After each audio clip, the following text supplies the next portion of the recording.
La Patrícia fa 12 anys que treballa al poble espanyol. Ven escultures i joieria, productes de qualitat per a un públic interessat en la cultura i el disseny.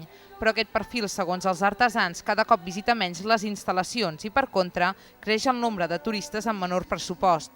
En aquest context, la crisi econòmica que ha esclatat aquesta primavera no ha fet més que agreujar la situació. La temporada bona és la temporada turística, no? Que ens imaginem aquesta crisi augmentada a l'hivern, passant ja al desert de per si, clar, la veritat és que mires una mica endavant i espanta una mica. Ja fa 3 anys que els artesans del poble espanyol noten un descens de vendes. No és una novetat en un sector que sovint ha de fer mans i mànigues per sobreviure. L'artesà sempre ha desenvolupat com una eina d'en sortir-se d'aquestes situacions contínuament. És com que cada dia ha de sortir a caçar amb l'escopeta. I s'ha tornat molt creatiu. El poble espanyol concentra una de les comunitats d'artesans més importants d'Europa. Amb el descens de vendes es plantegen ara com captar nous compradors. Els artesans preparen un pla per impulsar un producte que es distingeix per la qualitat i l'exclusivitat.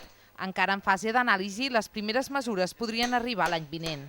Millorar els productes oferts, la qualitat dels productes, dignificar-ho, fer que tot i ser car potser alguna obra artística, perquè una peça d'art és cara, sigui com sigui, fer-la que sí, que es pugui comercialitzar amb èxit. Un altre dels objectius és promocionar els serveis que ofereix el poble espanyol entre els barcelonins. Habla si quieres.